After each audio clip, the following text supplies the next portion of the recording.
Mutiara Hikmah Official, menyingkap hikmah di balik sunnah.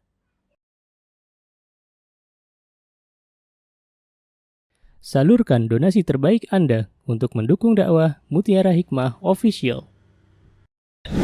Umroh akhir tahun plus daurah parenting Islami, sukses mendidik anak di zaman fitnah. Bersama Ustadz Hanan Yasir MA, Ustazah Imro'atul Azizah, 2 kali sholat Jumat. Kelas daurah parenting setiap hari. Konsultasikan dan daftarkan diri Anda sekarang juga.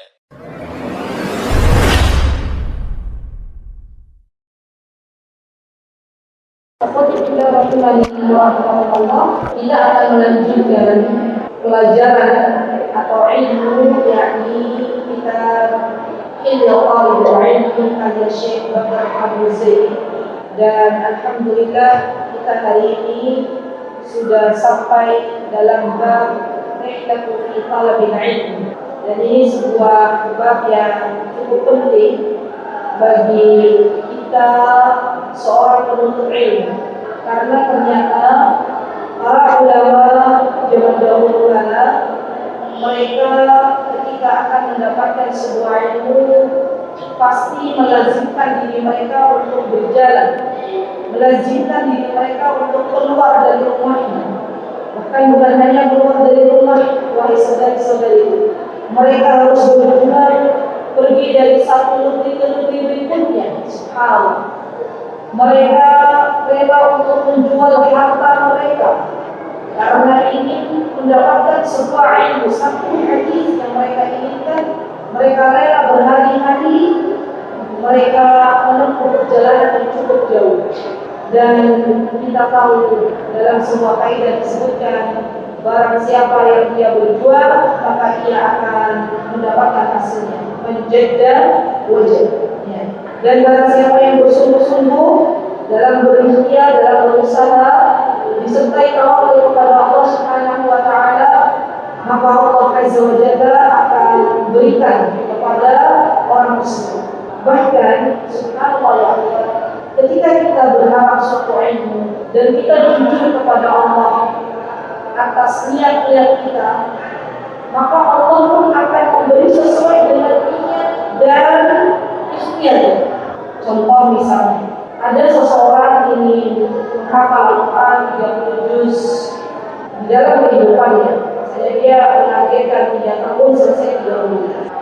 Namun ternyata ia belum jujur kepada Allah Subhanahu wa taala. Ia belum mengikhlaskan niatnya untuk Allah. Ia belum berusaha untuk bersungguh-sungguh dalam menghafal Al-Quran setiap hari. Maka Allah Azza wa Jalla memberikan kepada orang tersebut. Allah ingin bahwa hambanya benar-benar memaksimalkan ikhtiar yang telah ia lakukan. Allah ingin hambanya bangun di malam hari berdoa kepada Allah Azza wa Jalla agar dalam tahun 3 tahun ini selesai menghafal Quran 30 juz. Allah ingin hambanya menyerahkan dirinya kepada Allah Subhanahu wa taala dan bertawakal kepada Allah Subhanahu wa taala, mengharap kepada Allah dan ikhlas hanya untuk Allah Subhanahu wa taala. Kalau ada sesuatu yang belum Allah berikan kepada kita, mari kita introspeksi diri kita masing-masing. Apakah kita salah dalam niat, ataukah kita kurang maksimal dalam beribadah? Karena kalau kita jujur kepada Allah, maka Allah akan beri. Dan kita akan jauh lagi, insyaallah, melihat banyak sekali para ulama baik dari kalangan sahabat ataupun dari kalangan tabi'in dan generasi setelahnya yang mereka benar-benar memuliakan ilmu dengan sebuah perjalanan. Dan perjalanan menuntut ini akan menjadi sebuah kenangan dalam kehidupannya. Baik, kita akan mengawali dari kitabnya Syekh Bakar Abu Zaid dalam kitab beliau Hilal Talabil Ilm. Apa kata beliau? Qala Syekh rahimahullahu ta'ala, man lam yakun ruhlah lam yakun rihlah. Dan ini tolong digarisbawahi. Man lam yakun ruhalatan lam yakun ruhlah. Apa artinya? Barang siapa yang dia tidak banyak melakukan perjalanan, maksudnya adalah perjalanan dalam menempuh sebuah ilmu, maka ia tidak layak menjadi tujuan perjalanan. Maksudnya tidak layak untuk diambil ilmunya. Sekali lagi, barang siapa yang dia tidak banyak melakukan perjalanan menuntut ilmu, artinya berarti seseorang ini harus banyak keluar dari rumah untuk mempelajari ilmu dengan berbagai majelis ilmu. Atau kalau saat ini bisa dengan di rumah dan dia pun banyak melakukan perjalanan lewat online untuk belajar. Ini pun sudah termasuk. Jadi kemarin sudah saya tanyakan kepada seorang guru bahwa apakah di hari ini termasuk sebuah perjalanan, disebut sebuah perjalanan menuntut ilmu ketika kita mendapatkan guru yang mana guru tersebut karena kita berbeda negara, kemudian kita belajarnya lewat online. Kata beliau, insya Allah ini juga disebut dengan sebuah perjalanan. Jadi perjalanan menuntut ilmu itu ada dua macam. Ada yang secara hakiki dia belajar keluar rumah, ada yang secara hissi, maksudnya adalah dia berjalan berusaha mendatangi halaqah-halaqah ilmu. Jadi ada berjalan secara hakiki, dia keluar rumah cari majelis ilmu, pergi dari satu negeri ke negeri berikutnya dengan melakukan sebuah perjalanan.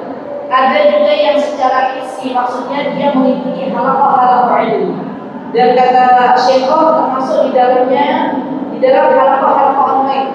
Zaman sekarang, subhanallah, dengan kemajuan teknologi sangat mudah bagi kita warga Indonesia, misalnya mau mencari guru terbaik dalam Al-Quran. Kita cari guru yang sangatnya tinggi misalnya. Ya alhamdulillah saat ini ada seorang guru akhwat, doktorah. Beliau sudah Allah mampukan menjadi seorang doktorah dan beliau ke-27 sanadnya dari Rasulullah SAW. Yang saya tahu di Indonesia ada seorang syekh dari Yaman dan beliau sanadnya sampai ke 30 ya, dari Rasulullah SAW. Semakin angkanya mengecil maka sanadnya lebih besar ya. Jadi kita dalam menuntut ilmu, dalam belajar, jikalau bisa teman-teman cari guru yang terbaik, walaupun itu harus ditempuh berlelah-lelah, dan terkadang ketika kita ingin mendapatkan guru terbaik, ujiannya itu kalau bagi teman-teman yang ikut halaqah online, ujiannya perbedaan waktu antara kita dan guru kita yang berada di Timur Tengah. Ya. Jadi ada halaqah yang diadakan di Timur Tengah, baik itu di Masjid Nabawi ataupun yang lainnya, yang mana itu harus subhanallah dilakukan kalau di tempat kita itu pukul 1 dini hari, insyaallah. Allahu Akbar. Dan ini merupakan sebuah perjuangan dalam mendapatkan ilmu, karena memang adanya perbedaan waktu antara tempat kita dan tempat guru-guru yang ada di Timur Tengah, insyaallah. Dan Allah Azza wa Jalla akan memberikan kepada seseorang sesuai dengan perjuangannya, sesuai dengan doanya. Maka dari itu saya ajak diri saya dan teman-teman, mari kita benar-benar berjuang karena Allah Subhanahu wa Ta'ala untuk menggapai sebuah tujuan yang mulia, yaitu ilmunya Allah Subhanahu wa Ta'ala. Karena sesungguhnya barang siapa yang tidak banyak berjalan, maka ia tidak layak untuk dijadikan tujuan sebagai perjalanan. Berarti seorang guru ia hendaklah banyak mencari ilmu. Seorang guru hendaklah ia banyak melakukan perjalanan untuk mendapatkan ilmunya Allah Subhanahu wa Ta'ala. Barang siapa yang menanam, pasti ia akan memanen. Dan jangan berharap memanen kalau ia tidak pernah menanam. Ini adalah kaidah yang kita bisa pahami. Akhwati fillah rahimani wa rahimakumullah. Seorang petani ketika ingin mendapatkan hasil yang baik, ketika nanti memanen, maka ia pun harus berusaha untuk memupuk, berusaha untuk merawat tanamannya dari berbagai macam hama, dan itu ia lakukan dengan penuh bahagia, dengan tulus. Sampai terkadang subhanallah saya lihat ya, karena Karena alhamdulillah tempat kami itu kanan kiri masih sawah. Saya lihat para petani itu subhanallah dari pagi hari mereka sudah bekerja. Belum lagi nanti siang terik matahari yang begitu panas, mereka tidak hiraukan. Subhanallah, teman-teman pernah lihat petani? Kira-kira siang hari yang cukup terik, ada nggak petani yang kalau memang harusnya kerja mereka nggak kerja? Tidak, mereka kerja. Karena mereka tahu nanti kalau tidak kerja, kalau tidak ke sawah, maka nanti panennya nggak bagus. Ya, subhanallah. Kalau petani saja teman-teman, mereka bersusah payah mengusahakan berbagai macam cara untuk mendapatkan hasil panen yang bagus. Bagaimana dengan seorang penuntut ilmu? Mereka berdoa dalam mendapatkan ilmu tersebut. Ya. Bahkan subhanallah, kalau kita masih malas untuk keluar menuntut ilmu, maka kita malu kepada Allah Subhanahu wa taala.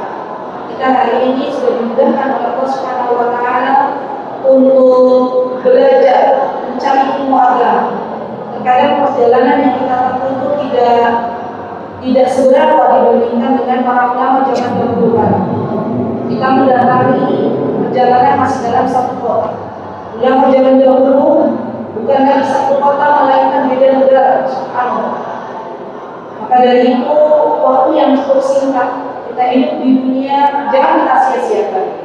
Kapanpun Allah berikan kepada kita kesempatan untuk belajar menuntut ilmu, maka kita ambil kesempatan tersebut.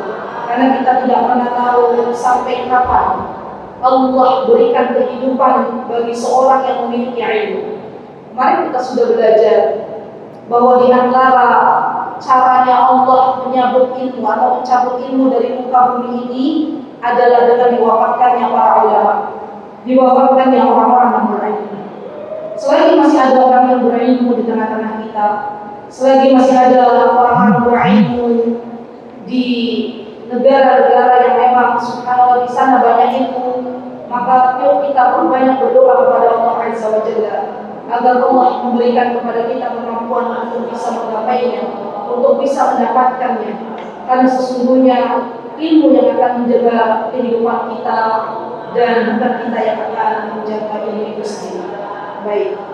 Kemudian Syekh mengatakan وَمَنْ لَمْ يَرْحَلْ فِي طَلَبِ الْعِلْمِ لِلْبَحْثِ عَنِ الشُّيُوخِ وَالسِّيَاحَةِ فِي الْأَخْذِ عَنْهُمْ فَيَرْتَعِدْ تَأَمُّلُهُ وَالْإِلْحَادُ إِلَيْهِ لأن هؤلاء العلماء الذين مضوا وقت في تعلمهم وتعليمهم والتلقي عنهم لديهم من التحقيقات والضبط والنكات العلمية والتجارب. Di sini kata Syekh disebutkan bahwa kata beliau, barang siapa yang dia tidak melakukan sebuah perjalanan dalam menuntut ilmu, maka ia tidak akan mendapatkan apa-apa.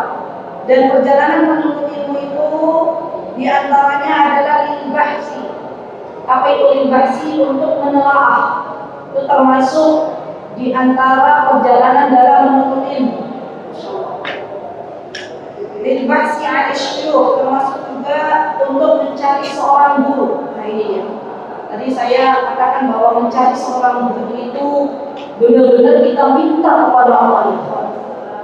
Di antara doa saya teman-teman, untuk anak-anak dan untuk diri saya meminta kepada Allah, ya Rabbku, Zat yang maha mengetahui apa yang hamba harapkan, berikanlah kepada hamba dan anak-anak hamba guru terbaik dari segala bidang yang ingin kami pelajari. Subhanallah, subhanallah, kami rasakan betul pertolongan Allah begitu dekat. Ya. Allah datangkan guru-guru terbaik dalam kehidupan kami. Dan ini kita minta kepada Allah ya Allah. Jangan pernah bosan untuk berdoa kepada Allah Subhanahu wa taala. Ketika anak-anak kita akan menuntut ilmu di pagi hari, maka kita pun berdoa kepada Allah, ya Rabbku, berikanlah untuknya ilmu yang bermanfaat, berikanlah untuknya teman-teman yang salih dan salihah, dan berikanlah untuknya guru yang terbaik. Maka Allah akan gunakan guru yang terbaik di sekolah itu untuk mengajari anak kita. Belum lama ini, alhamdulillah wa syukurillah, anak terkecil kami memasuki sebuah sekolah, ya, yang mana sekolahnya sudah tidak di rumah lagi, karena di rumah kami hanya ada jenjang TK. dan dia harus keluar, apalagi dia seorang laki-laki. Ya, karena ada perbedaan dalam mendidik anak laki-laki dan anak perempuan. Kalau anak perempuan misalnya cukup dia belajar dengan ibunya atau homeschooling, insya Allah itu sudah cukup. Sampai nanti ada masanya dia mencari seorang guru, ya kita carikan guru. Nah, subhanallah, alhamdulillah, bersyukurillah, kami bersyukur kepada Allah ketika saya tahu di antara wali kelasnya anak kami adalah beliau sebagai koordinator tahfidz di sekolah anak kami. Dan saya bersujud kepada Allah, bersyukur kepada Allah Azza wa Jalla atas nikmat ini, dan saya benar-benar bahagia ketika Allah Azza wa Jalla berikan guru terbaik. Insyaallah. Kenapa ya Allah kita itu harus mencari guru terbaik? Karena ketika kita mendapatkan guru terbaik, maka yang kita dapatkan bukan hanya ilmu dari mereka, tapi yang kita dapatkan juga adab, terutama adab yang tidak bisa kita pelajari di lembaran-lembaran kitab manapun, adab yang kita tidak bisa membaca di sebuah buku. Adab seorang guru yang ia memiliki akhlak yang mulia itu mengajarkan sebuah adab yang mulia di hadapan murid-muridnya, agar murid-murid tersebut bisa mengambilnya dan menerapkannya di dalam kehidupannya. Dan saya bersaksi kepada Allah Subhanahu wa Ta'ala bahwa guru Al-Quran kami, guru agama kami melihat dengan mata kepala kami sendiri. Alhamdulillah wa syukurillah, adabnya luar biasa. Masya Allah. Semoga Allah Azza wa Jalla menjaga guru-guru kita semuanya dimanapun mereka berada. Semoga Allah Azza wa Jalla menjadikan apa yang mereka sampaikan kepada kita semuanya menjadi ilmu yang bermanfaat, dan semoga Allah masukkan mereka ke dalam surga Firdaus tertinggi. Amin. Allahumma amin. Jadi PR untuk ibu-ibu, untuk kita semuanya, mari kita berdoa untuk kita dan anak-anak kita agar diberikan guru terbaik ke dalam kehidupan kita. Dan itu bagian dari sebuah perjalanan menuntut ilmu. Baik, kemudian wasiyah fil akhdi anhum. Dan ketika kita mendapatkan guru terbaik, maka kita ambil apa yang telah Allah titipkan kepada mereka. Bahkan teman-teman, kalau teman-teman belajar sebuah halaqah atau belajar sebuah membaca sebuah ayat dari Al-Quran masuk dalam halaqah, kalau itu gurunya terbaik, maka saya yakin apa yang diberikan olehnya itu jauh lebih banyak. Teman-teman, terkadang kita membaca sebuah ayat dari Al-Quran, kita merasa itu sudah benar. Ternyata ketika dikoreksi oleh guru kita, karena guru kita misalnya memiliki ilmu yang lebih, maka satu ayat koreksinya bisa sampai 10 menit, bahkan bisa sampai 1 jam. Subhanallah. Dan ini perbedaan antara guru yang terbaik dan guru yang biasa. Maka dari itu mintalah kepada Allah Subhanahu wa Ta'ala dengan caranya Allah mengirimkan guru-guru terbaik untuk diri kita dan anak-anak kita. Alhamdulillah wa syukurillah, saya bersyukur kepada Allah atas pertolongan Allah, banyak para masyayikh dan istri dari mereka yang Allah turunkan langsung ke negeri kita Indonesia Raya. Dan ini merupakan kesempatan bagi para penuntut ilmu untuk mengambil ilmu dari mereka. Ya. Jadi teman-teman, alhamdulillah guru kami semuanya, ya, guru saya dan anak-anak, yaitu Syekh Munirah, istri dari Syekh Ibrahim Muhaidi Hafizahullah Ta'ala. Alhamdulillah beliau lama di Indonesia. Ya. Dan ada beberapa kajian beliau yang telah beliau adakan khusus muslimah. Ya, saya ketika membaca prayer dan saya bertanya kepada Syekh, ya, kami sudah sangat rindu untuk berjumpa denganmu. Terakhir kami berjumpa dengan beliau di sebelum Ramadan, ya, sebelum Ramadan. Maka kemudian saya katakan kepada beliau, mohon maaf, sejatinya kami ingin sekali berjumpa dengan antum. Tapi karena waktu itu kondisi beliau ada di luar Pulau Jawa, maka kami pun belum bisa ke sana. Padahal subhanallah itu adalah kesempatan yang sangat benar. Jadi teman-teman, kalau ada seorang syekh atau seorang syekh yang datang ke Yogyakarta, berapapun beratnya sebuah perjalanan kita datang. Kenapa? Karena itu merupakan kesempatan yang lama. Allah yang mengetupkan hati para syekh para ahli ilmi untuk mendatangi Yogyakarta. Maka kita berusaha semaksimal mungkin untuk belajar dari mereka, mengambil ilmu dari mereka. Ya. Dan tentunya pastinya ilmu-ilmu yang ada pada guru-guru kita, para syekh dan syekh itu jauh lebih banyak daripada diri kita. Ya. Baik. Kemudian fayyabta'ita hiduhum yuhal ilaihi. Baik.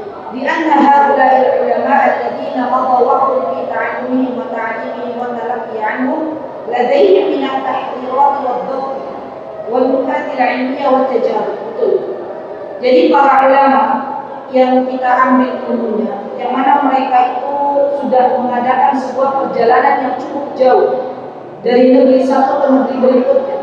Nanti kita akan mempelajari siapa gerangan di antara para ulama yang mereka mengadakan sebuah perjalanan yang cukup jauh. Maka para ulama yang mereka itu belajar dan mengajar. Dan ini paket sebuah hobi ulama. Paketan ulama itu rata-rata para ulama rata-rata.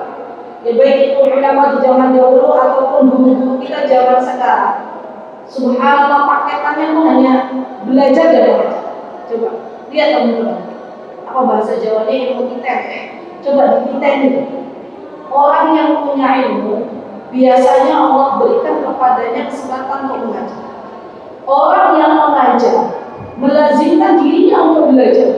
Kalau maka berdoalah kepada Allah Azza wa Jalla agar kita masuk dalam golongan itu. Ya. Jadi subhanallah, orang-orang yang diberikan kesempatan baik itu untuk mengajar Al-Quran dan belajar Al-Quran adalah orang-orang yang terbaik. Bukankah kita pernah mendengar khairukum man ta'allama Al-Quran wa 'allama?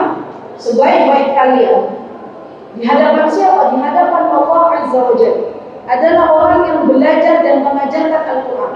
Dan ini kata para ulama masuk juga ke dalam ilmu-ilmu diniyah, ilmu-ilmu agama. Subhanallah ya Allah, siapapun di antara hamba Allah yang terpilih menjadi seseorang yang diberikan kemampuan untuk belajar dan mengajar, maka bersujud syukurlah kepada Allah Azza wa Jalla. Karena ini merupakan hadiah terbaik dari Allah Subhanahu wa taala. Dan barang siapa yang Allah berikan kesempatan itu, ambillah. Ya. Karena kalau kita tidak mengambil kesempatan itu, maka akan diisi oleh orang lain yang akan menggantikan diri kita. Yang namanya ilmu, yang namanya dakwah, semua akan berjalan. Ya. Yang harus kita lakukan, apakah kita termasuk hamba-hamba pilihan Allah yang berjalan di muka bumi ini untuk masuk dalam barisan dakwah, dalam barisan orang-orang yang mengajar, atau kita tidak mau ikut dalam barisan tersebut. Padahal barisan orang-orang yang mengajarkan sebuah ilmu, barisan orang-orang yang mengajarkan kebaikan di muka bumi ini adalah barisan yang Allah cintai. Allah. Bahkan para malaikatnya Allah Subhanahu wa taala mendoakan orang-orang yang mengajarkan kebaikan, orang-orang yang mengajarkan ilmu. Jadi saya berpesan untuk diri saya terlebih dahulu khususnya dan untuk teman-teman semuanya, mari jadilah kita hamba-hamba Allah yang berusaha untuk mengajarkan kebaikan walaupun sekecil apapun.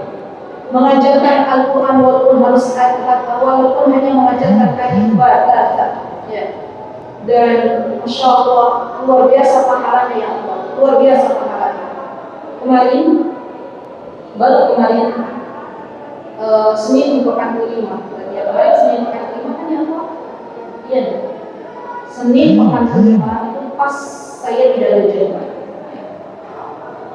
Saya bersamai ustaz yang ada di kantor, saya duduk di situ, dan saya juga dari kantor itu sebelah anak lagi pada ngaji. Dan sebelumnya mereka sebelum ngaji mereka dipimpin oleh ustaznya membaca surah Al-Fatihah, maksudnya dibenarkan surah. Dan mereka baca, Insya Allah. Saya membayangkan waktu itu yang Insya Allah betapa Allah sayang kepada ustaznya, betapa Allah memuliakan kepada ustaznya. Kenapa? Karena Allah memberikan kepada ustaznya ini untuk bisa mengajarkan surah Al-Fatihah. Saya katakan di grup sekolah, saya katakan Insya Allah berbahagia bagi seluruh ustaz dan orang tua yang telah mengajarkan surah Al-Fatihah kepada anak.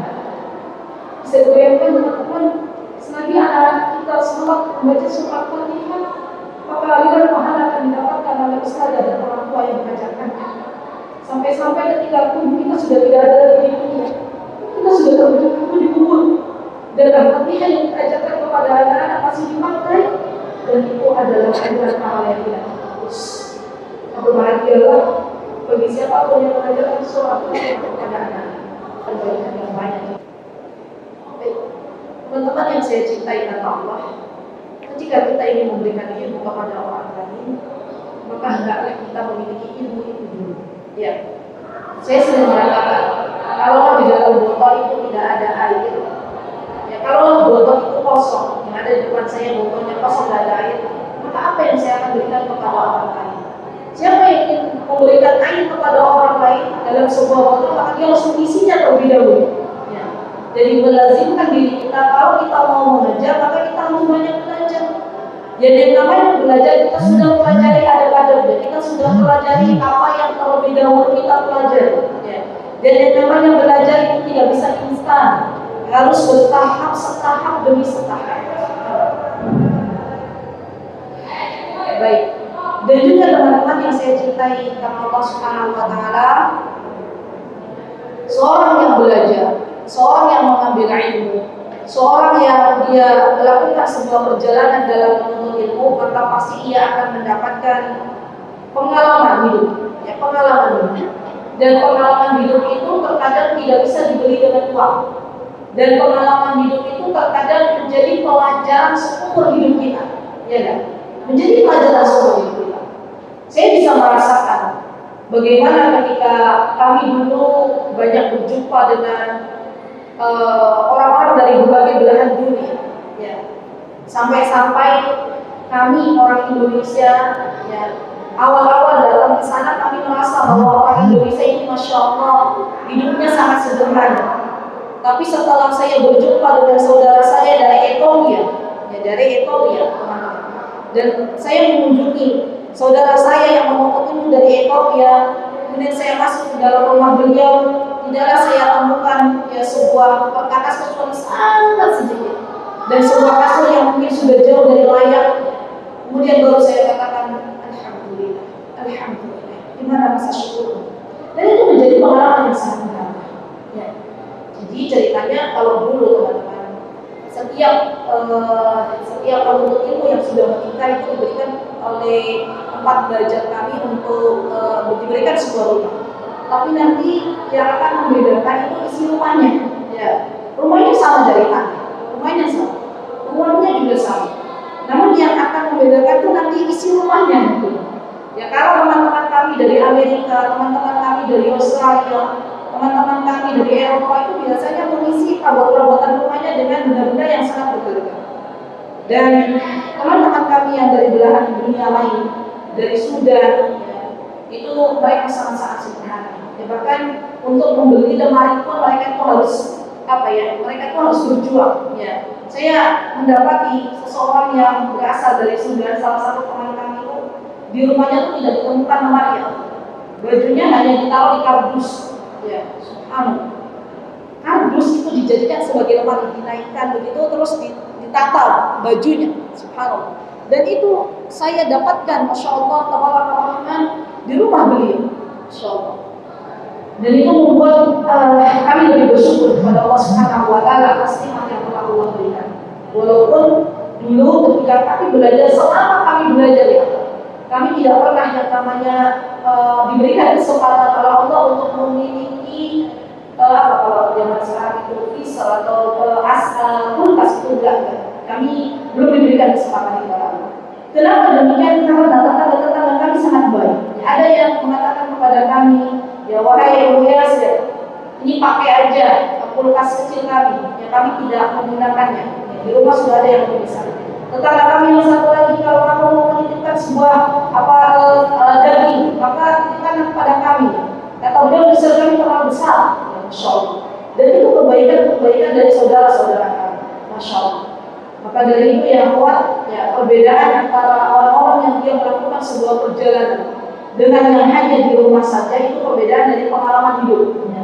Dan jadikan pengalaman hidup ini sebagai bahan untuk kita lebih semangat lagi dalam menghadapi kehidupan ini. Masya Allah. Kalau saya ditanya oleh teman-teman, dulu berapa lama di Yaman, saya malu mengatakannya. Saya hanya mengatakan sebentar paling bisa. Ya, kenapa saya katakan sebentar? Ya, karena teman-teman kami itu ada yang sampai sekarang belum pulang. Ya, kalau kami berangkat 2004 pulang 2010, teman kami yang kami kesana sudah ada di sana. Sampai sekarang saya mendapatkan kabar dari tetangga saya yang ketemu di Masjidil Haram. Saya tanya bagaimana Fulan, kata beliau Fulan masih di sana bersama suami dan anak-anaknya. Masya Allah, Masya Allah. Ya. Dan jangan heran ya Allah, ya, jangan heran dengan dengan lamanya belajar. Karena ada di antara para ulama itu yang mereka belajar berpuluh-puluh tahun, Masya Allah. Dan baru menyampaikan ilmu setelah mereka benar-benar banyak sekali ilmu yang telah Allah titipkan. Baik, kita selesaikan dulu apa yang disebutkan oleh Syekh. Kemudian Syekh mengatakan, ma yu'izzul wuqufi 'alaihi aw 'ala nadha'irihi fi butunil asfar. Kemudian kata Syekh ini al-asfar itu jamak dari safar.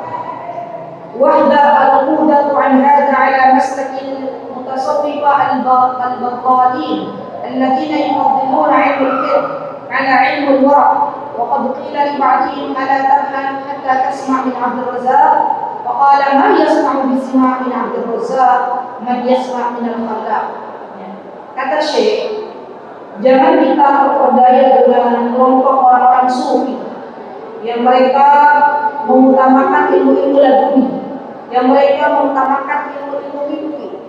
Ketika diajar mereka, ketika ada seseorang yang mengajak kepada mereka, ayo kita berjalan untuk mencari sebuah ilmu dari Abdul Razak, maka mereka mengatakan, bagaimana kamu katakan saya harus mendengar dari Abdul Razak, sedangkan saya bisa mendengar langsung dari Allah Subhanahu wa Ta'ala. Dan ketahuilah wahai saudariku, kalau ada yang berkata demikian, maka kita tahu bahwa dia adalah seorang yang berdusta. Ya, ia melakukan kebohongan kepada Allah Subhanahu wa Ta'ala. Bagaimana mungkin orang akan mendapatkan derajat yang mulia di hadapan Allah kalau dalam kesehariannya yang digunakan adalah sebuah kebohongan? Mana di antara bukti kebohongan yang dilakukan oleh orang-orang sufi?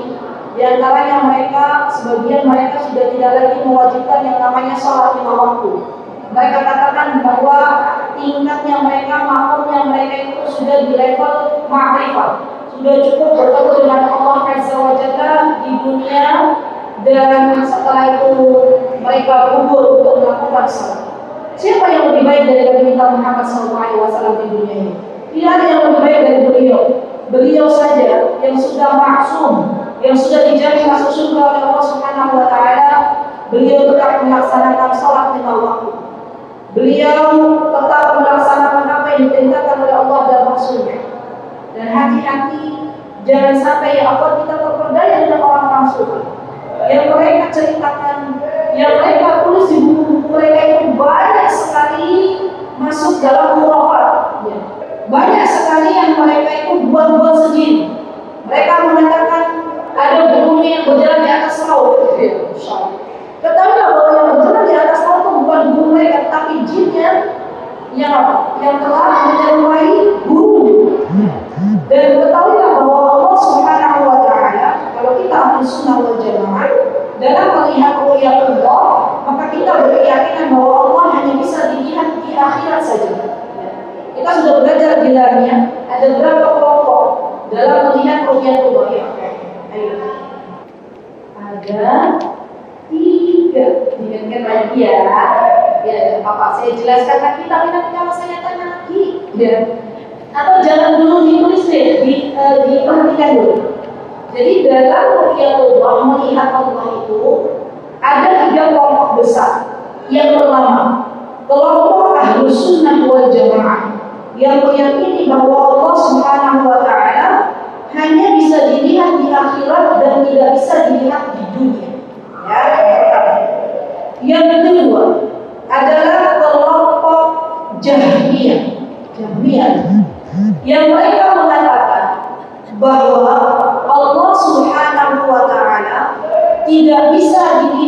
akhirat dan tidak bisa dilihat di dunia. Itu Jahmiyah. Dan terakhir adalah kelompok Sufiyah. Sufiyah kebalikan dari Jahmiyah. Kalau Jahmiyah Allah tidak bisa dilihat baik di dunia maupun di akhirat. Kalau Sufiyah mengatakan bahwa Allah bisa dilihat di dunia dan di akhirat. Kemudian beliau mengatakan wa qala akhar idza khatabu bi'ilmi al-waraq barastu 'alaihim bi'ilmi al-akhirah. Kata orang-orang sufi, kalau ada yang mengatakan kepadaku, ya, belajarlah dari ilmu waraq. Ilmu waraq itu maksudnya tulisan. Yang belajar, yang benar, belajar dari guru kemudian ditulis. Namanya ilmu waraq. Al-waraq itu kertas. Maksudnya ilmu kertas itu ilmu yang kita datang langsung ke guru kita dan kita belajar, kemudian kita tulis di kertas-kertas itu. Maka kata orang sufi, kalaulah ada seseorang yang dia menyuruhku untuk belajar dari ilmu waraq, maka katakanlah bahwa ilmu khiraq itu lebih baik kepada mereka. Mereka hanya mengandalkan ilmu-ilmu yang dari mimpi, ya. Dan kita tidak tahu mereka mimpinya itu ketika menceritakan itu benar atau tidak. Maka dari itu saya mengatakan fahdar haula, hati-hati dengan mereka, hati-hati dengan mereka. Bu, kalau ada seseorang menyampaikan sebuah kisah, ya, sebuah kisah, misalnya dulu saya pernah berjumpa dengan kisah, ya, dengan seorang guru yang bertapa, misalnya, bertapa di sebuah hutan, misalnya, ya, atau bertapa di tengah laut, misalnya. Lihat, kalau kisahnya itu bertentangan dengan syariat, bertentangan dengan apa-apa yang terdapat di dalam Al-Quran dan Sunnah, maka ketahuilah kisah tersebut adalah dusta. Seperti tadi, ketika ada orang berkisah bahwa saya telah bermimpi bertemu dengan Allah dan Allah telah menggugurkan salat, itu kira-kira menurut kita kisah yang dibawakan itu dusta atau benar? Dusta. Kenapa? Karena melanggar apa yang diperintahkan oleh Allah dan Rasulnya. Bagaimana mungkin Allah menggugurkan perintah untuknya dalam salat lima waktu, sedangkan Allah tidak pernah menggugurkan perintah salat kepada Nabi kita Muhammad SAW. Jadi terkadang apa yang mereka sebutkan dalam kisah-kisahnya itu kalau kita renungi, maksudnya dia gitu, paham gitu? Maksudnya dia gitu, kita tuh akan berpikir, maksudnya iya gitu ya. Jadi itu subhanallah, yang namanya kedustaan itu lama-kelamaan walaupun ditumpuk akan terbongkar biidznillah ta'ala. Jadi subhanallah. Dan ini bentuk dari kehati-hatian kita. Kemudian kata Syekh, wa innahum la lil-islam nasaru. Mereka orang-orang yang suka masuk dalam kelompok-kelompok khiraq atau kelompok-kelompok yang mempelajari ilmu khiraq, itu para sufi. Mereka itu sesungguhnya kalau harus berjuang untuk Islam, mereka tidak mau. Islami, wa inna ulama Islami nasaru. Kalau misalnya ada seseorang yang dia Muslim, ya bagus ilmuannya, kadang menguji. Karena memang sejujurnya dalam hati mereka tidak ada keinginan untuk memperjuangkan Islam. Ya, subhanallah. Jadi orang-orang yang dia memiliki hati yang jujur kepada Allah, orang Muslim yang sejati adalah Muslim yang zahir dan batinnya sama. Dia beriman kepada Allah Subhanahu wa Ta'ala. Sebaliknya orang-orang munafik adalah orang yang zahirnya mencintai Allah, namun hatinya membenci apa-apa yang telah diturunkan oleh Allah dan Rasul. Ya, insyaallah. Baik, wala al-kufar kasal, dan bahkan mereka pun tidak membenci orang-orang kafir. Mereka bahkan menjadi sahabat bagi orang-orang kafir. Bal minhum man kana ahsan wa bala'an 'ala Islam. Dan sesungguhnya adalah musuh Islam dalam seribu kibir. Jadi musuh Islam yang menggerogoti kaum muslimin sendiri dari dalam, ya, yang membuat akhirnya kaum muslimin terpecah belah. Mereka mengaku Muslim, tapi sebenarnya mereka itu ingin kehancuran di dalam Islam itu sendiri.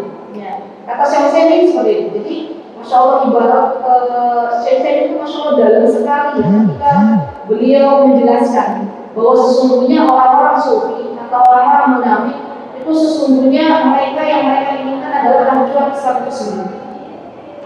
Maka tak heran kalau mereka itu lebih senang untuk berjumpa dengan orang-orang kafir. Ya, mereka lebih senang untuk bertemu dengan orang-orang kafir karena mereka akan mendapatkan dunia beserta isinya dari mereka. Ya. Hati-hati akhwat, dari pembahasan ini nanti teman-teman boleh mempelajari dari sebuah bab, sebuah judul al-wala wal bara. Jika kita belajar ilmu akidah, maka ada judul bab yang namanya wala wal bara. Wala itu loyalitas, kepada siapa kita berikan loyal kita, ya. Bara itu kita melepaskan. Maksudnya melepaskan, kita tidak boleh dekat-dekat dengan siapa itu sudah diatur semua, ada ilmunya. Ya. Namanya ilmu al-wala wal bara. Siapa di sini yang sudah pernah belajar al-wala wal bara? Coba tangan, saya mau lihat. Masya Allah, barakallahu. Kita apa yang dibahas? Kita bertauhid, Masya Allah. Sudah dipelajari al-wala wal bara, ya. Dan itu ilmu yang cukup penting, ya Allah. Dimana kita itu di zaman sekarang, Masya Allah, kemana kita harus loyal itu subhanallah, hal yang menurut saya itu harus kita pelajari. Jangan sampai loyalnya kita berikan kepada musuh-musuh Islam.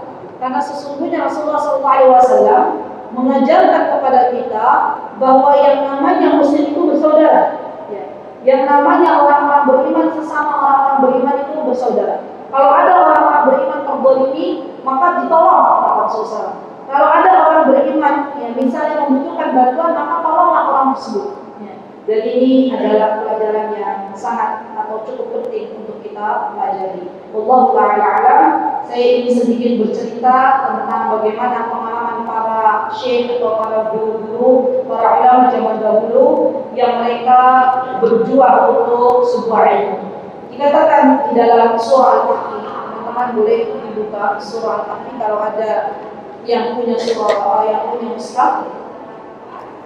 Disebutkan bagaimana atau dikisahkan bagaimana perjalanan Nabi Musa alaihissalam untuk berjumpa dengan Khidir. Ya. Surah ayat berapa itu? Surah Al-Kahfi-nya. Kan Nabi Musa berjalan untuk berjumpa dengan Khidir. Ada? Yang nanti ketika Nabi Musa berjalan dengan pembantunya atau dengan asistennya terlupa makanan gitu. Kayaknya di ayat berapa? 60. Masya Allah. Dibuka ya. Dan itu nanti menjadi PR dipelajari. Ya, bagaimana Nabi Musa alaihissalam akhirnya bertemu dengan Khidir dan mendapatkan ilmu dari Khidir. Ya, Masya Allah. Kemudian ada juga Sa'id bin Musayyib. Sa'id bin Musayyib, beliau mengatakan, kata beliau, bahwa beliau berjalan berhari-hari. Sa'id bin Musayyib ini atau Sa'id bin Musayyib, ya, beliau menempuh perjalanan berhari-hari untuk mencari satu hadis saja. Subhanallah. Dan ini disebutkan oleh Malik, diriwayatkan dari Yahya bin Sa'id dari Sa'id bin Musayyib, dia berkata, sesungguhnya aku pernah berjalan berhari-hari dan bermalam-malam untuk mencari satu hadis. Ya teman-teman, kita sekali datang di majelis ilmu kadang dapat beberapa hadis, ya. Dapat beberapa hadis, sedangkan para ulama zaman dahulu berjalan bermalam-malam berhari-hari hanya ingin mendapatkan satu hadis. Masya Allah. Maka Ibnu Hajar mengatakan yang seperti ini juga akan kita temukan dalam kehidupan selain beliau. Di antaranya ya Abdullah bin Unais. Beliau belum pernah merasa puas hingga beliau mendapatkan satu hadis. Masya Allah. Baik. Dan ada namanya Muhammad bin Ishaq bin Mandah rahimahullah ta'ala. Beliau bepergian berjalan untuk mendapatkan ilmu itu ketika usianya 20 tahun. Mulai berjalan untuk rihlah talabil ilmi, untuk mendapatkan ilmu di usianya 20 tahun. Baru kembali ke negerinya ketika usianya 65 tahun. Coba diperhitungkan berapa beliau menuntut ilmu. Berapa? 45 tahun. Ya, Masya Allah. Jadi ini luar biasa. Yang namanya belajar itu memang butuh waktu. Apa kata Imam Syafi'i? Masih ingat nggak? Dari Imam Syafi'i. Ini juga harus diingat-ingat ya Allah. Apa kata Imam Syafi'i? Syarat dari belajar itu ada 6. Satu zakatun, cerdas. Yang kedua, khirs, semangat. Yang ketiga, zakatun wa hirsi wasibari, sabar. Terus zakatun wa hirsi wasibari wa bulghah. Bulghah itu biaya. Wa irsyadi ustazin, adanya guru. dan yang keenam tuli zaman, waktu yang lama. Ibu ini pernah saya sampaikan kan? Di mana? Di sini juga. Jadi ingatan kita dan ingatan ulama zaman dahulu itu benar-benar berbeda, Bu. Kalau Imam Syafi'i duduk di majelisnya Imam Malik, ya, beliau waktu itu diragukan ingatan yang tajamnya Imam Syafi'i oleh Imam Malik, ya, karena Imam Syafi'i waktu itu beliau memainkan jari jemarinya, ya. Maka Imam Malik mengira Imam Syafi'i itu bermain-main. Apa kata Imam Malik? Wahai anak kecil, waktu itu ya, marilah ke sini. Coba apa yang kau dapatkan dariku selama duduk dalam majelisku. Maka Imam Syafi'i menjelaskan apa yang disampaikan oleh Imam Malik dari awal sampai akhir tanpa ada salah satu pun. Bisa dibayangkan berapa luar biasa Imam Syafi'i ingatan beliau. Ya. Ibu-ibu pengen tidak ingatannya tajam? Mau saya kasih tips? Baik. Salah satunya banyak mengkonsumsi kismis atau dalam bahasa Arabnya zabib. Jauh ini bukan jauh. Bolehlah kadang-kadang, tapi jangan sering-sering. Di antara yang bisa memperlambat hafalan itu sesuatu yang pedas. Orang Indonesia kadang nggak bisa makan apa-apa sambal, benar. Dan ketahuilah ternyata saya baca di buku di kitab itu, di antara yang bisa menurunkan ingatan, ya, adalah sesuatu yang berbau pedas, sesuatu yang rasanya pedas. Dan zaman sekarang makanan hampir semuanya pedas. Jadi teman-teman mulailah ya, bikin snack untuk anak-anak itu.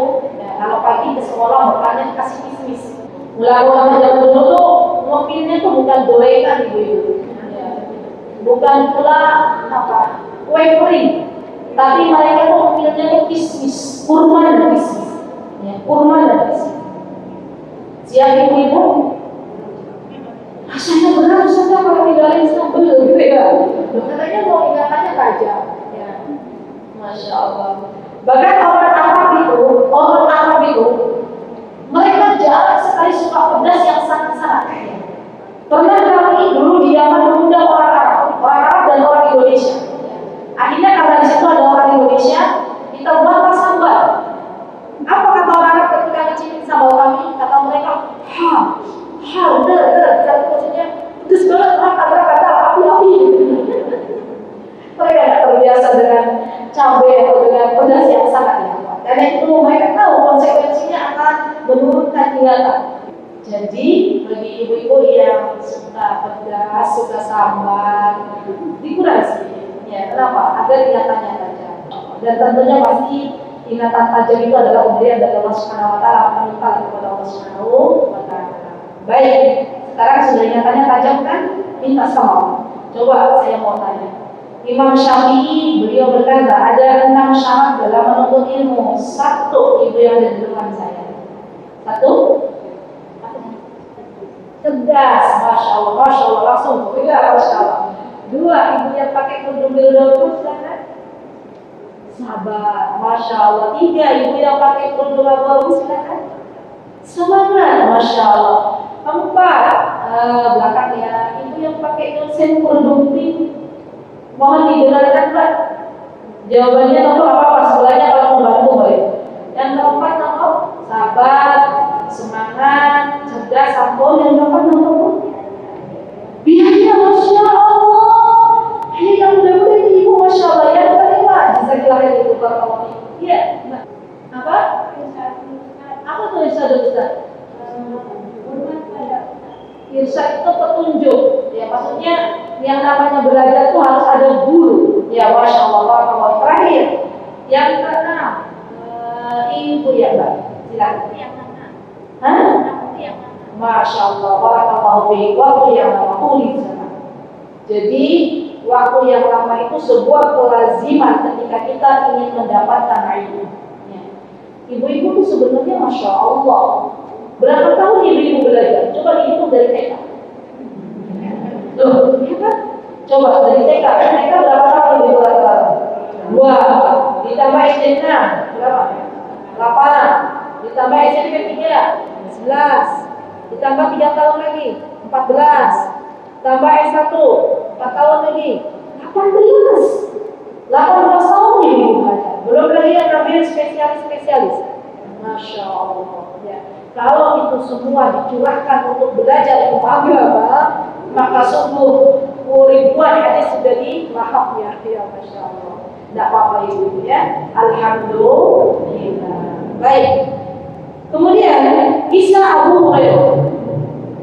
Abu Hurairah kita tahu beliau berasal dari Yaman dan beliau melakukan perjalanan yang cukup jauh ke arah kota Madinah untuk mendapatkan hadis dari Nabi kita Muhammad sallallahu alaihi wasallam. Dan kisah Imam Syafi'i rahimahullah taala, Imam Syafi'i beliau pernah berjalan ke Yaman ya untuk mendapatkan ilmu dari ulama-ulama Yaman. Dan ada pula seorang yang bernama Uzaimah bin Ali. Beliau mengatakan jari tangan Umar bin Abdul Karim rahimahullah taala harus diamputasi di perjalanan menuntut ilmu karena udara yang sangat dingin. Subhanallah. Bu, siapa yang merasakan hari-hari ini tuh cukup dingin di Jakarta? Dinginnya berapa derajat sih kalau pagi? Berapa? 18, 20 ya? 20. Ketahuilah bahwa di Timur Tengah itu kalau dingin itu sampai -3, -2, -1 dan dinginnya di sana, maka saya nggak heran kalau memang diamputasi karena memang dinginnya di sana itu nusuk-nusuk ke tulang. Kita dingin itu hanya bagian lantai dingin gitu kan, pakai sandal yang buat di dalam rumah sudah enak. Kalau di sana dinginnya tuh pakai jaket, sudah pakai jaket lagi sudah masuk ke dalam tulang. Sampai kata suami saya tuh anak-anak Indonesia biasanya kalau pas musim dingin mereka tuh bawa selimut sholat subuh di rumah dia apa pakai selimut saking dinginnya dingin sampai begitu. Karena memang dinginnya tuh subhanallah di bawah 0 derajat Celcius di satu minggu sudah dingin yang sangat luar biasa.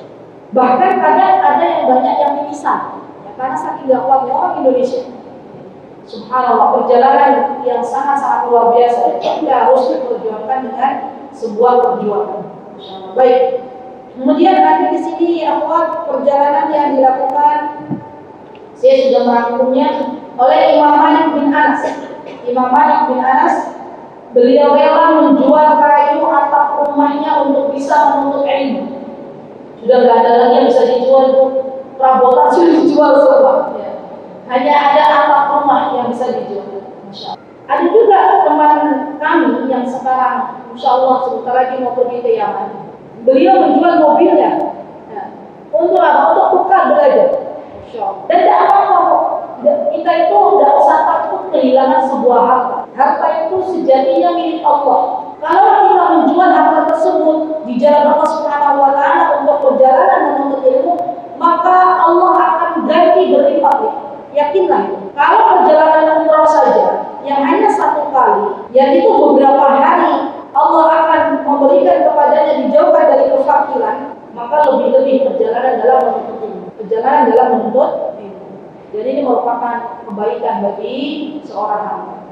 Bu, ada cara yang ingin saya bagi saya ini menjadi motivasi bagi saya ketika saya berjumpa dengan seorang ibu yang usianya sudah tidak lagi muda dan beliau bertanya kepada saya, Ustazah, apakah ini termasuk sebuah amal jariah ketika saya dan suami alhamdulillah dititipi harta oleh Allah, namun Allah usia kami sudah tidak lagi muda. Kami sebenarnya pengen ya, belajar ke berbagai belahan dunia, tapi usianya kami sudah tidak lagi muda. Nah, kami itu menitipkan kepada salah seorang pemuda yang terbaik, kata beliau, di kampung beliau untuk pergi menuntut ilmu dan beliau biayai. Itu menurut saya bagaimana? Saya katakan kepada ibu itu kabar gembira bagi ibu, insyaallah Allah akan menuliskan setiap lembaran-lembaran amal kebaikan ibu yang ketika pemuda ini menulis dengan pena yang ibu berikan, insyaallah. Ketika pemuda ini membaca Al-Quran dengan uang yang ibu berikan untuk membeli Al-Quran, ketika pemuda ini telah mengamalkan ilmunya nanti sepulang dari negeri yang beliau cari ilmu itu, maka ibu pun dapat pahala, insyaallah. Dan itu tidak mengurangi sedikit pun pahala. Jadi ibu-ibu, kalau kita diberikan oleh Allah, ya, dititipi oleh Allah SWT, dan kita sudah tidak mampu lagi untuk bepergian jauh, ambil penuntut ilmu anak muda, biayain, ya. Dan kita akan mendapatkan hal yang sama tanpa mengurangi pahala orang yang belajar menuntut ilmu, insyaallah. Dan ini cara cerdas dalam beramal, ya. Jadi kalau kita beramal, kebaikannya hanya untuk diri kita saja, manfaatnya untuk diri kita, maka kita meninggal dunia selesai, sudah terpotong semua ibadah kita. Tapi kalau kita membiayai seorang penuntut ilmu, ya, kita sudah berada di kubur. Penuntut ilmu ini menjadi seorang pemuda, menjadi seorang ulama, murid-muridnya banyak, maka di setiap murid-murid tersebut mendapatkan bagian dari amal soleh pahala, maka kita pun dapat pahala. Dan ini bagian dari amal soleh yang sangat luar biasa. Maka tak heran guru kami dulu, dia bersemangat dalam memberikan upah, itu memberikan gaji kepada kami para penuntut ilmu. Dan alhamdulillah wa syukurillah, selama kami 6 tahun di sana, kami alhamdulillah ya dibebaskan dari berbagai macam biaya, karena beliau sangat semangat. Bahkan beliau ketika beliau memiliki banyak, Allah titipkan kepada beliau banyak anak, di antara anaknya ada yang beliau pesankan begini, kata beliau, nah, anak-anak beliau semua sudah menghafal Al-Quran lebih dari usia sebelum 10 tahun sudah selesai semua. Maka beliau menitipkan kepada salah satu anaknya, nak, kalau ayah sudah meninggal, tolong ada di antara kalian ya untuk menjadi seorang pengusaha. Ya. Anaknya sudah mengambil, sudah selesai kuliah di Madinah, alhamdulillah. Dan beliau pulang, tapi ayahnya meminta dia untuk berbisnis. Nanti dari bisnis mudah, ya, kata beliau. Saya diceritakan oleh adiknya beliau yang perempuan. Nanti dari bisnis itu kamu niatkan untuk memberikan makan kepada para ulama dari berbagai macam negara, insyaallah. Sungguh hati yang sangat mulia, insyaallah. Jadi ibu-ibu, kita semua bisa berpartisipasi. Ya, kita semua bisa berpartisipasi untuk sebuah kemuliaan, dan Allah adalah zat yang akan membalas semua kebaikan hamba. Jangan pernah takut ketika kita melakukan sebuah kebaikan tidak dibalas oleh Allah Subhanahu wa taala. Mungkin kita di dunia belum bisa melihat, ya, pahala tersebut, namun di akhirat kita semuanya akan bisa melihat balasan yang terbaik dari Allah Subhanahu wa taala. Baik, nanti ibu-ibu silakan bisa untuk lebih jelasnya bisa ibu-ibu baca. Saya sengaja bawakan, saya ada di rumah, ada yang bahasa Arab, kita lebih ini, ada yang berbahasa Indonesia. Saya bawakan yang berbahasa Indonesia dan saya tunjukkan, barangkali ibu-ibu ada yang mau punya, tapi saya nggak jual. Ya, nanti cari di toko buku atau di toko-toko online. Judulnya Perjalanan Ulama Menuntut Ilmu. Ada sudah baca. Perjalanan ulama menuntut ilmu dari zaman Nabi Musa alaihissalam sampai zamannya Syekh Utsaimin rahimahullah taala. Jadi dari zaman Nabi Musa sampai zaman sekarang. Kalau yang pengen punya bahasa Arabnya, judulnya Rihlatul Ulama fi Talabil Ilm. Rihlatul Ulama fi Talabil Ilm. Pengarangnya Abu Anas Majid Al-Bankani atau Majid Al-Bankani. Kalau yang bahasa Indonesia, penerbitnya Darul Falak atau mungkin ada penerbit lain. Ya, Perjalanan Ulama Menuntut Ilmu. Ini bisa dijadikan oleh kita sebagai healing. Ya. Healingnya penuntut ilmu ya baca kisah para ulama. Itu akan memberikan semangat baru. Baik teman-teman yang saya cintai karena Allah, itulah 10 perjalanan ulama dalam menuntut ilmu. Dan sebelum saya menutup, ya, mari kita berdoa kepada Allah, memohon kepada Allah semoga Allah Azza wa Jalla membukakan untuk kita semuanya semangat dalam menuntut ilmu, semangat dalam mengamalkannya, dan semoga anak cucu kita telah Allah mampukan untuk melakukan sebuah perjalanan menuntut ilmu dari satu negeri ke negeri berikutnya.